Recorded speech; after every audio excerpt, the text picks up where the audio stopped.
권력투쟁이 아니라면 왜 당중앙군사위원회 7명 중에 5명이 잘렸느냐. 처음에 별들이 무더기로 날아간 게 바로 중국 인민해방군 로켓군입니다. 시진핑은 인민해방군 현대화에 목숨을 걸었고 어마어마한 인민해방군 현대화에 노력을 하는데 그 핵심이 로켓군이었거든요. 그런데 이 로켓군에서부터 비리가 터지기 시작합니다. 최근 중국군 수뇌부 숙청이 이어지고 있습니다. 이건 단순한 인사 문제인가요? 구조적인 문제인가요? 공산주의 국가의 군 통치, 군 지휘 체계의 특성을 좀 알아볼 필요가 있는데요.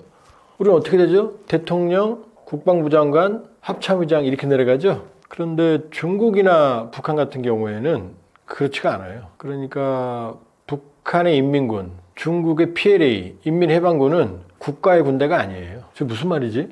당의 군대예요. 중국 공산당이 군대를 지휘합니다. 그러니까 북한은 노동당이 군대를 지휘합니다. 저게 무슨 말이지? 우리를 치면 지금 집권 여당이 더불어민주당이죠. 민주당이 군을 지휘하는 거예요. 그러니까 국민의힘이 군을 지휘하는 거랑 똑같은 거예요. 중국의 인민해방군 PLA에 대한 직속 명령체계 관리체계는 어디냐면 바로 중국 공산당 중앙군사위원회라는 데입니다. 그러니까 중국 공산당 중앙군사위원회의 최고 높은 직위가 누구냐? 바로 주석 시진핑입니다. 그러니까 시진핑은 직함을 3개를 가지고 있어요.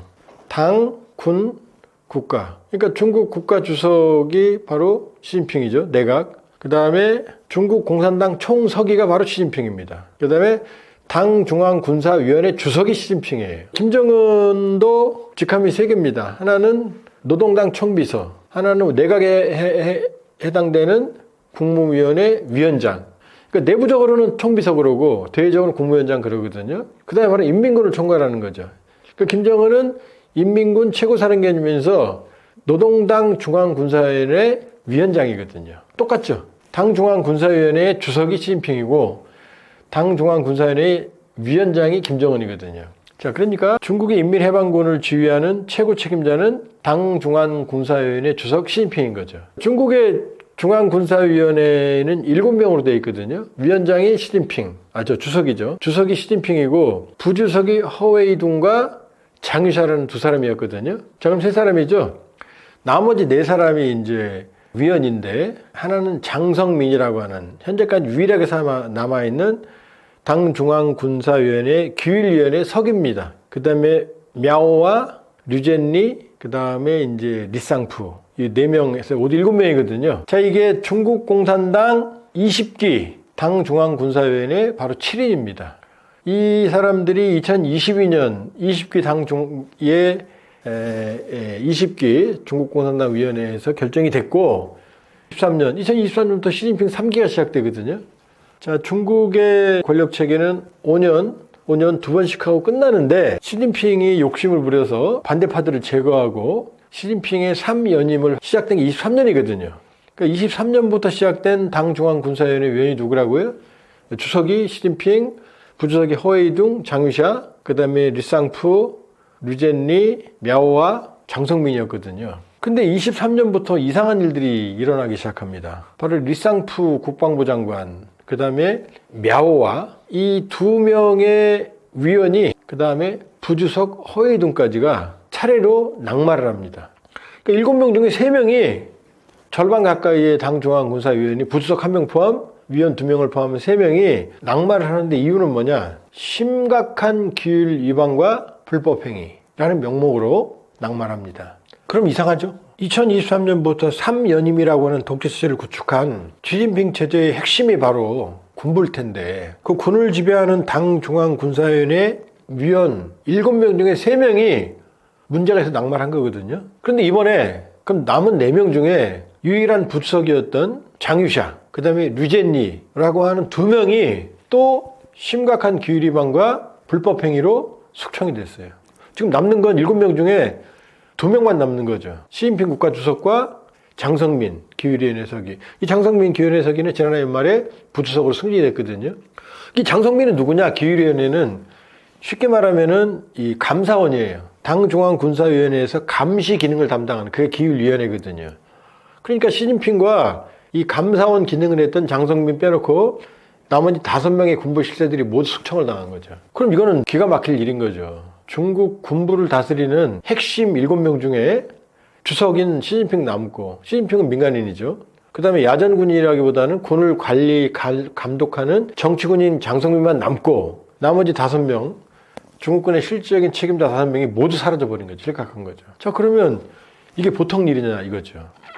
그럼 여기서 우리가 이제 그동안 제기해왔던 장유샤의 바로 권력투쟁설을 설명을 해봐야 되는 거죠. 지금 지난 1, 2년간 계속해서 장유샤, 이번에 숙청된 부주석, 중앙군사의 부주석 장유샤의 쿠데타설, 권력투쟁설 이런 게 계속 있어 왔거든요. 그러나 이게 왜 그동안 장유샤와의 권력투쟁설, 쿠데타설 이게 말이 안 되냐면, 그러니까 논리적인 근거가 희박하냐면, 일단 장유샤 아버지와 시진핑의 아버지 시중신과의 장유샤 아버지와의 관계는 바로 국공내전 때 바로 의형제에 가까운 사람들이었고, 또 시진핑과 장유샤도 역시 의형제와 같은 관계였습니다. 같은 태자당이니까. 거기다가 2023년 시진핑의 장기 독재 3연임을 시작을 할 때 만들어진 게 현재 당중앙군사위원회인데, 여기에 시진핑에게 도전할 수 있는 인물을 당중앙군사위원회 부주석으로 임명을 했다? 이게 말이 됩니까? 시진핑의 강력한 독재가 시작되는 그 20기 당중앙군사위원회 7인이 같이 시작한 인물들인데, 그럼 그렇게 권력에 도전을 할 수 있는 인물들을 당중앙군사위원회 부주석으로 임명을 했다? 시진핑이? 그 말이 안 되죠. 그리고 두 번째가 더 중요한데, 중국의 군대도 그렇고 소련도 그렇고 북한도 그렇고 중국 군대에는 두 가지 흐름이 있습니다. 하나는 야전군, 전통적인 군인, 하나는 정치군인이 있어요. 그러니까 북한도 마찬가지입니다. 일반 인민군 총참모부 산하에 군단장, 사단장 이렇게 쭉 내려가고, 요 옆에 누가 있냐면은 군단 정치지도위원, 사단 정치지도위원, 쭉 소대까지 내려가는 정치 장교들이 따로 있어요. 이 사람들은 인민군 총정치국 소속입니다. 그러니까 야전군 세력들을 관리 감독하는 게 바로 인민군 총정치국이거든요. 그러니까 군단장보다 군단 정치위원이 더 세요. 이 사람이 군단장을 감시하니까. 그래서 일거수일투족을 모두 보고하는 거죠. 이게 어디까지 가 있느냐? 말단 조직까지 다 가져 있어요. 그러니까 인민군의 야전 사령관들, 지휘관들의 동향은 매일매일 일거수일투족이 보고서로 만들어져서 상부로 올라갑니다. 그리고 두 번째, 이 공산주의 국가 군대의 지휘관들은 부대 이동권을 갖고 있지 않아요. 병력을 이동시키려면 중앙에서 명령을 하달을 받아야 돼요. 그러니까 김정은이 2021년 12월 17일 날 김정일이 죽었고 12월 30일 날 최고 사령관에 취임을 하는데, 그 다음에 7월에 인민군 총참모부 우리 지금 합참의장 리용호를 처형하는데, 처형하는 이유가 김정은의 명령 없이 병력을 이동했다는 거예요. 그러니까 병력을 이동만 시켜도 명령 없이 처형당하는 게 인민군, 인민해방군이거든요. 자, 매일같이 당 정치 지도위원들이 인민해방군을 감시해요. 그 다음에 부대 이동 권한도 없어요. 그런데 장유샤가 야전군인이 시진핑의 반기를 들고 쿠데타를 일으킨다? 불가능하죠. 그러니까 중국에서 71년에 린비아오, 인표, 마오쩌둥의 후계자였던 린비아오가 마오쩌둥을 제거할 5.7일 공정이라는 걸 기획을 하다가 사전에 발각돼서 몽골로 비행기 타고 도망가다 추락해서 전원 사망하거든요. 이게 유일한 쿠데타 사례입니다. 이 사건 이후로 마오쩌둥은 인민해방군 내에서의 어떤 반기를 줄 수 있는 가능성을 완전히 씨를 말리기 위해서 훨씬 더 철저한 관리감독 체제, 감시 체제를 작동을 시켰고, 그 이후로는 중국 공산당 내에서 군부가 세력화해서 지도권을 넘은 사례가, 쿠데타를 시도한 사례가 존재하지 않아요. 그러니까 소련이나 중국이나 북한에서 의미 있는 쿠데타 사례는 지금까지 한 번도 병력이 이동하거나 움직이거나 이런 사례는 존재하지 않습니다. 그렇게 본다 그러면은 중국 군부가 시진핑에게 반기를 들어서 권력투쟁이 발생을 했다, 이 얘기는 전 동의할 수 없다. 자, 그러면 권력투쟁이 아니라면 왜 당중앙군사위원회 7명 중에 5명이 잘렸느냐. 당중앙군사위가 얼마나 중요한지 하나만 더 말씀드리면, 사례를, 덩샤오핑이라고 하는 78년에 중국을 개혁개방의 길로 이끈, 오늘날 중국을 만든 아버지라고 볼 수 있어요. 마오쩌둥이 아니에요, 사실은. 이 사람은 어마어마한 중국의 개혁개방을 지휘했지만 오늘의 중국을 만들었죠. 물론 과도 있어요. 테난먼 사태 때 유혈 진압을 주도한 사람이 이 사람이니까. 그러나 어찌됐건 오늘날 상전벽해 중국을 만든 건 덩샤오팽이거든요. 근데 이 사람은 직함이 세 개, 국가주석, 중국共产党 총석이 이게 없었어요. 오로지 당중앙군사위원회 주석직만 갖고 이런 일들을 해결했거든요. 그러니까 당중앙군사위가 얼마나 중요한지 알겠죠. 그런데 이 중요한 당중앙군사위원회의 7인 중에 5명이 왜 날아갔냐 이거예요. 권력투쟁은 아니라고 말씀드렸어요. 그렇다면 심각한 기율위반과 불법행위라고 인민해방군 대변인이 숙청 이유, 처벌 이유를 든 데도 찾을 수가 있다. 왜냐? 몇 년 전부터 인민해방군의 장성들이 날아가기 시작합니다. 그걸 주도한 게 바로 살아남은 장성민, 중국 공산당 기율위원회 서기 이 인물이 이걸 주도하거든요. 그럼 반대파를 제거했느냐? 그렇지가 않습니다. 이미 중국 군부는 시진핑 장기 독재에서 시진핑 체제로 지금 채워지는 상황이었고, 그렇다면 중국 군부의 대부분은 시진핑계라고 볼 수가 있어요. 근데 이제 드디어 이유가들이 나오기 시작합니다. 처음에 별들이 무더기로 날아간 게 바로 중국 인민해방군 로켓군입니다. 그러니까 시진핑은 로켓군을 육성을 해야 된다는 신념을 가지고 있었고, 이건 중국군 현대화의 필수 전제 조건이었거든요. 자, 로켓군의 역할은 뭐냐?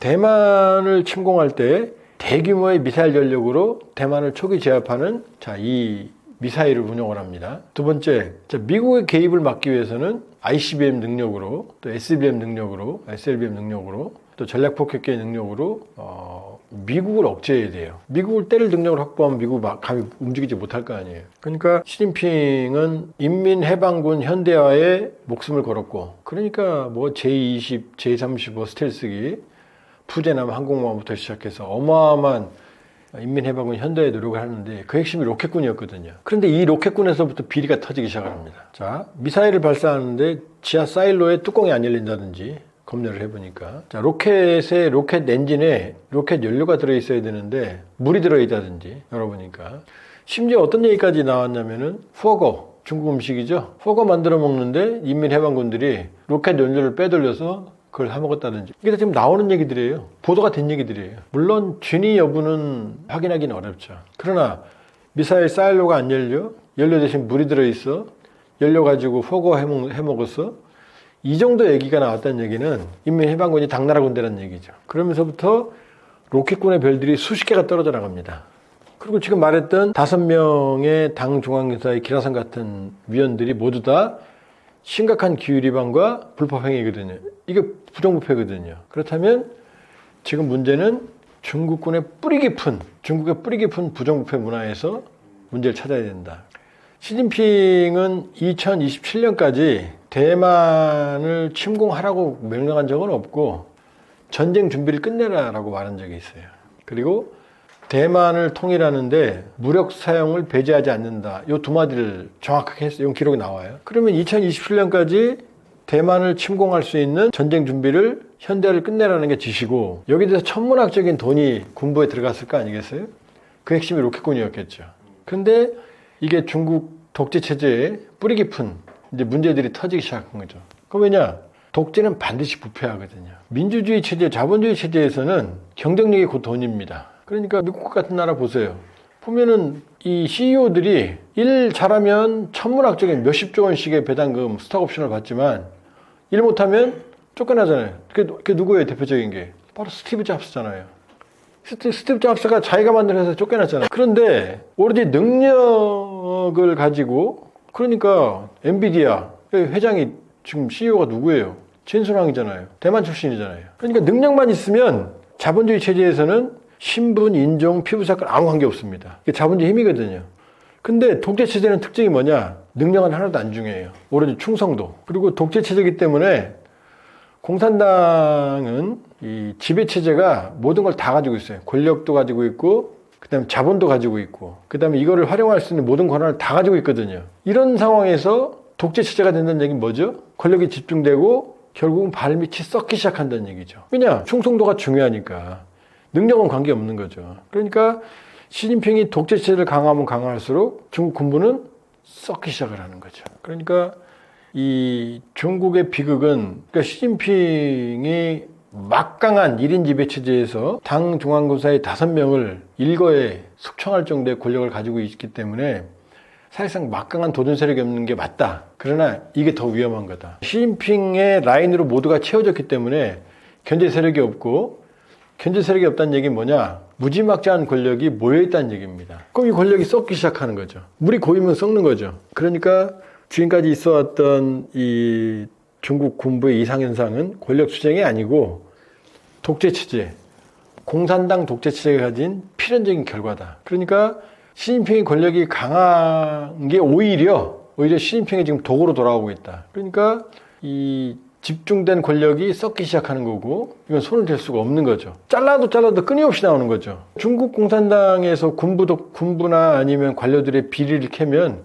보통 수천억 원 기본이고, 보통 뇌물 규모나 부정축제가 수조 원 단위가 많아요. 그러니까 이번 최근 중국군 수뇌부 숙청은 시진핑이 독재 체제가 강해서 권력 집중이 너무 심해서 생기는 문제지, 여기에 뭐 중국 군부가 도전하고 뭐 쿠데타가 있고, 지금 뭐 북경을 향해서 뭐 부대가 이동한다, 총성이 일어난다, 유튜브 엄청나게 나왔죠. 조회수도 무지하게 나오더만. 다 지금 어떻게 했어요, 지금? 그 뒷말 있어요? 없잖아요, 지금. 뭐 장유샤가 뭐 편지를 써서 지금 해외에 뿌렸다. 장유샤가 미쳤어요? 지금 숙청당하는데? 그 증거를 남기게? 다 소설이죠. 그렇게 보면 중국은 시진핑의 권력은 도전받아서 취약한 이게 위험한 게 아니라 올 게 오고 있다, 지금. 필연적인 독재 체제의 한계가 오고 있다. 아무리 속관해도 썩은 부분은 계속 나올 거다. 더 나올 거다. 자기 발밑까지 나올 거다. 시진핑이 처음에 반대파를 제거할 때 활용했던 게 바로 반부패 캠페인이었거든요. 보시라이부터 시작해서 뭐 저우융캉 뭐 이런 많은 기라성 같은 잠재적 정적들을 제거했거든요. 그러나 그러면 그럴수록 본인의 권력이 집중된 권력은 썩기 마련이고, 왜냐 모든 권한이 나한테 있거든요, 지금. 그럼 그 권한이 곧 돈인 게 공산주의 사회인데, 이 썩는 것들이 시진핑 권력의 본질을 위태롭게 만드는 거죠. 권력이 도전받는 게 아니라 시진핑 독재, 중국 공산당 독재 체제의, 즉 공산당 주도의 자본주의 체제의 한계들이 나타나고 있다. 이렇게 볼 수 있죠. 2026년의 시진핑 권력은 어떻게 전망하시나요? 시진핑 권력이 보여주는 모습은, 군부 숙청 사례는 바로 중국의 한계를 드러내는 겁니다. 그러니까 피크 차이나의 정치 체제의 특성을 보여주는 거다. 그러니까 중국은 처음부터 우리가 그런 얘기 하잖아요. 지원 G2, 언젠가 2030년 지나면 뭐 중국이 미국을 앞서고, 뭐 2050년 지나면 뭐 체제 경쟁이 뭐 뒤집어지고, 저는 그럴 가능성은 희박하다. 미국은 트럼피즘이 보여주듯이 한계죠. 예전 같지 않은 미국, 흔들리는 미국, 팍스 아메리카나의 석양이죠. 그러나 중국은 절대로 미국을 넘어설 수가 없다. 왜냐? 바로 공산당 주도의 경제 발전 전략 때문입니다. 공산당 주도의 경제 발전, 그러니까 중국은 경제 발전을 공산당, 지배 세력이 주도한 거예요. 그러나 공산당이 주도하는 경제 체제, 이건 필연적으로 권력이 경제적 자율성을 제약할 수밖에 없고, 이 과정은 초기에는 자원을 집중적으로 투자하면서 초기에는 발전을 이끌 수 있지만, 결과적으로 어떻게 되죠? 결과적으로는 몸집이 커진 다음에는 공산당 지배 체제가 오히려 자본의 자율성에 부담이 되는 거죠. 그러니까 뭐 부동산 황다 사태 위기, 그 다음에 전기자동차 업체 난립, 이런 문제들은 다 예견이 된 거예요. 왜? 공산당이 모든 걸 지배하니까. 그러니까 뭐 미국 국가부채 120% 갖고 지금 난리지만, 사실은 중국은 300%라는 거 아니에요? 정부 부채 300, 지방정부, 그 다음에 국영기업 합치면 300%가 넘는다는 거예요. 그렇게 보면 중국은 이 공산당이 주도해왔던 경제발전 체제에서 이제 한계를 보이고 있다. 13,000불, 14,000불에서 이미 3만 불, 한국이 3만 불에 겪었던, 일본이 4만 불에 겪었던 위기를 이미 어떻게 되죠? 고성장이 안 되죠, 이제. 고도성장이 안 됩니다. 여기 고령화 사회가 도래합니다. 여기에 이제 AI, 피지컬 AI, 로봇과 결합된 AI가 인간의 노동력을 대체하기 시작을 합니다. 그럼 중국의 성장은 더 클 수가 없죠. 여기에다가 이 체제의 자율성을 제약하는, 경제체제 자율성을 제약하는 공산당의 독재체제, 부정부패. 이 문제가 현저할 거다. 그걸 여실히 보여주는 게 중국 공산당 중앙위원회 7인 중에 5인이 숙청된, 이게 중국의 한계를 보여준다. 이렇게 볼 수가 있고. 더 큰 건 뭐냐면 지금 피크 차이나의 가장 큰 문제, 중국이 미국을 넘볼 수 없는 가장 큰 문제가 뭐냐면 바로 도덕적 헤게몬입니다. 리더십. 그러니까 미국은 지금 트럼프가 저 칼춤을 추고 있지만, 그러나 미국이 원래 가지고 있던 건 뭐죠? 자유주의, 민주주의, 다양성, 전문성, 기회의 땅, 평등의 땅. 그러니까 전 세계의 모든 능력 있는 사람들이 미국으로 모이죠. 이게 바로 아메리칸 드림이에요. 그러나 지금 중국이 그런 게 있나요? 민주주의가 있나요? 자유주의가 있나요? 문화적 다양성이 있나요? 마인도 말 한마디 잘못하면 몇 달씩 잡혀가고 사라지고. 투명성이 있나요? 그 다음에 도덕적 헤게모니가 있나요? 그러니까 사람들이 중국의 물건을 쓰지만 중국의 문화를 좋아하지 않거든요. 트럼프가 저 광기를 부리고 있지만 아직도 미국의 저력, 할리우드 영화 보잖아요. 중국 영화 안 보잖아요. 미국으로 유학 가잖아요. 중국으로 전 세계 브레인들이 가나요? 안 가거든요. 극히 일부가 갈 뿐이지. 즉 도덕적 헤게모니, 아메리칸 드림을 가지고 있는 미국과 중국 특색의 사회주의를 내세우는 중국이 충돌하면 어느 게 이기겠어요? 결국 보편성을 중국은 가질 수가 없죠. 절대 가질 수가 없죠. 그래서 보면은 피크 차이나 중국은 이미 한계에 왔다. 경제적으로, 정치적으로, 사회적으로. 이제 여러 가지 문제들이 터지기 시작을 하잖아요. 중국 군부 당중앙에서 5인 숙청, 1조 달러 무역 흑자를 냈지만 어떻게 되죠? 청년 실업률이 뭐 50%다, 20%다. 부동산, 정부 부채 터지기 일보 직전. 이미 터졌는데 숨기고 있는 것뿐이죠. 그 다음에 도덕적 헤게모니의 부재부터 시작해서. 당장 우리 사회도 볼까요? 중국에서 만든 옷 입고 중국에서 수입한 식자재로 중국에서 오신 분들의 서빙을 받으면서도 그러면서도 중국 얘기하면 별로 안 좋아하잖아요, 사람들이. 그게 대세잖아요. 그게 중국의 한계다. 그렇게 보면 중국은 여기까지다. 가도 좀 더밖에 못 간다. 이 지금 중국이 처한 문제들은 이제 표면화되기 시작할 거다. 미국은 트럼프 대통령이 보여주듯이 예전의 미국이 아니다. 아직도 팍스 아메리카나의 해는 떠 있죠. 그러나 석양이다 이제. 지는 해다. 석양은 아름답지만 언젠가 지거든요. 그 석양은 꽤 오래 아름다울 거다. 그러나 트럼프님이 보여주는 건 일시적인 게 아니라 예전 같지 않은 미국, 노쇠한 미국, 절대 강자였던 미국이 이제 상대적 강자로 전환되는. 트럼프 나가면 낫지 않겠어요? 트럼프가 그만둔다고 해서 트럼프가 행했던, 트럼프를 미국인들이 지지했던 그 기억을 전 세계가 일시에 지울까요? 그 상처는 영원히 가죠. 불신의 미국. 이번 동계올림픽에서 캐나다하고 미국 아이스하키 팀 게임하는 거 보면 거의 전쟁이죠. 옛날 같으면 같은 핏줄이라고까지 생각했던 사람들인데 지금 저 얘기는 예전 같지 않은 미국, 미국을 넘볼 수 없는 중국의 한계를 보여준다. G1, G2가 싸우고 있지만 이들이 각자 중심이 되는 세계관을 구성하는 건 이제 불가능한 시대로 접어들고 있다. 러시아는요?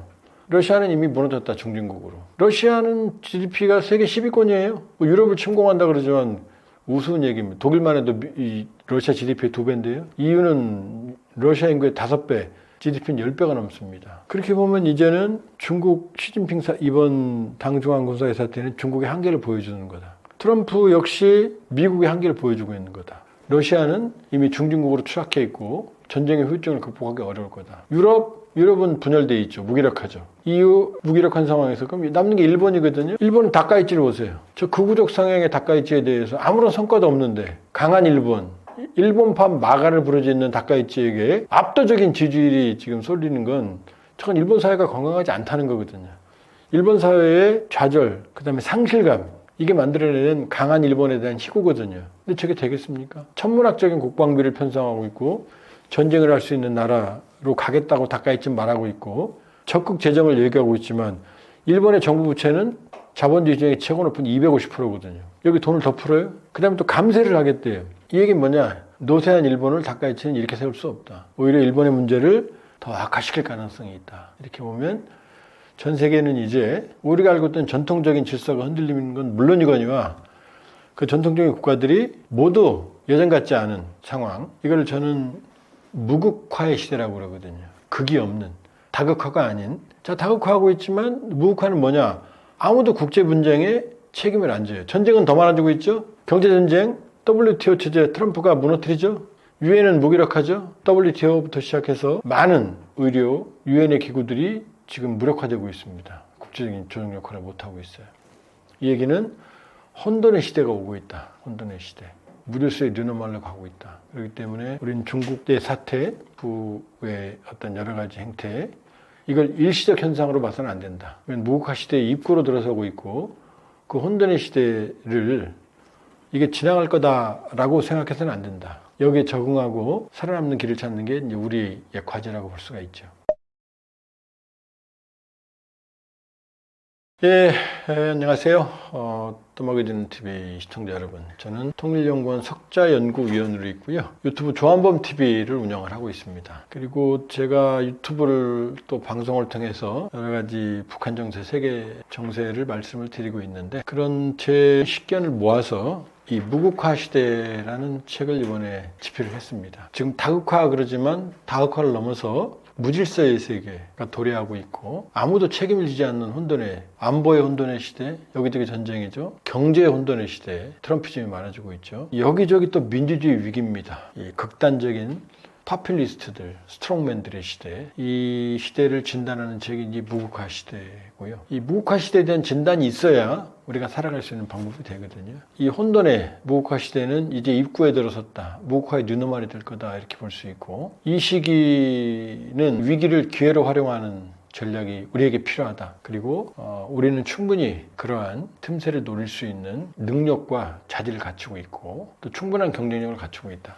그리고 우리 한반도의 인류가 살기 시작한 이래 저는 최전성기라고 감히 말씀을 드릴 수가 있고요. 주변의 열강들이 강했을 때 우린 편치 않았거든요. 지금 주변의 열강들은 제가 보기엔 다들 무국화 시대의 혼돈으로 빠져들고 있다. 그렇다면 우리가 가진 강점으로 한반도 우리의 새로운 르네상스를 열 수 있는 기회가 될 수도 있다. 그게 무국화 시대의 집필의 제 의도고요. 또 이 책을 보시면 이 무국화 시대에 대한 진단과 또 우리의 강점을 찾을 수 있는 부분들을 여러분들이 거기에 대한 힌트 내지 단서들을 찾을 수 있을 거라고 생각을 합니다. 예, 무국화 시대에 많은 응원 부탁드리고요. 또 다음 기회에 여러분들 찾아뵙도록 하겠습니다. 고맙습니다.